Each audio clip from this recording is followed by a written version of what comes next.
আসসালামু আলাইকুম এভরিওয়ান, সবাই কেমন আছেন? আশা করি সবাই ভালো আছেন। তো আলহামদুলিল্লাহ, আপনাদের সবাই তো আমরা ভালো আছি। তো আজকে আমি আপনাদের মাঝে একটা রান্নার রেসিপি নিয়ে চলে আসলাম। তো ভাবলাম সবার সাথে একটু শেয়ার করি। তো আজকে আমি ছোট মাছ কিভাবে রান্না করি এটাই নিয়ে এসেছি আপনাদের মাঝে। হয়তো সব আপুদের মতো আমি রান্না করতে পারি না। আমি যা রান্না করতে পারি তাই আলহামদুলিল্লাহ আমার স্বামী অনেক পছন্দ করে আমার রান্না।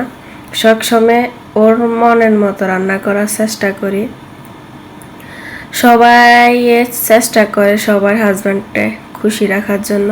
ও সবার হাজব্যান্ড কিভাবে খায়, কিভাবে রান্নলে খুশি হয়, কিভাবে করলে খুশি হয়, ওইটাই করার চেষ্টা করে। আসলে আমরা সব মেয়েরা এরকমই করি যে স্বামী কি পছন্দ করে, কি খায়, কি করতে ভালোবাসে, কি করলে রাগ করে, কি না করলে রাগ করবে না, আমরা সবসময় এগুলোই মাথায় রাখি।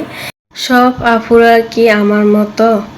আমি তো আসলে একটু রান্না করতে গেলে বারবার আল্লাহরে বলি, আল্লাহ যাতে আমার স্বামীর মনের মতো হয় রান্নাটা, আমার স্বামী খাই তৃপ্তি পায়, আমার প্রতি খুশি হয় দেয় আমার বউ না সুন্দর করে রাঁধছে।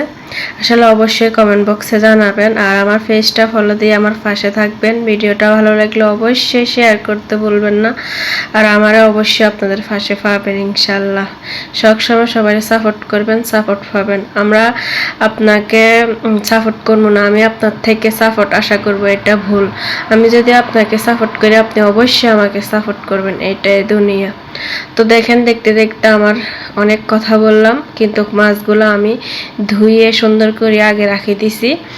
এখন যা যা লাগে, তো টমেটো, কাঁচামরিচ, একটু আদা বাটা, একটু রসুন বাটা, পেঁয়াজ বাটা দিই নাই, কাঁচা পেঁয়াজ দিছি, তারপরে একটু হলদির গুঁড়া, মরিচের গুঁড়া, এগুলা দিয়ে সুন্দর করে অনেকক্ষণ মাখামাখি করলাম, কারণ যত মাখবেন এত মজা হবে গুঁড়া মাছগুলা।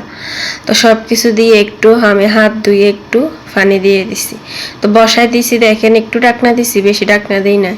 এরপরে দেখেন অবশেষে আমার রান্নাটা কিরকম হইতেছে। আস্তে আস্তে অনেক তেল হয়ে গেছে, তেল বেশিটা পড়ে গেছে, আমি খেয়াল করি নাই। তো এখন আমার রান্নাটা কমপ্লিট হয়ে গেছে। দেখেন এখন ধনিয়া পাতা দিয়ে দিছি।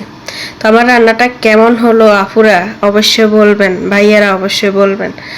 আমার মতো কে কে এভাবে রান্না করেন তাও বলবেন কমেন্ট বক্সে। তো ফাইনালি আমার গুঁড়া মাছটা রান্না হয়ে গেছে দেখেন। আর আমি তো গুঁড়া মাছ খাই না, আপনাদের ভাইয়া খেয়ে বলতেছে এত এত মজা হয়েছে বলার বাইরে। তো আজকে এই পর্যন্ত। সবাই ভালো থাকবেন, সুস্থ থাকবেন, আমাদের জন্য দোয়া করবেন, আপনাদের জন্য অবশ্যই দোয়া করবেন।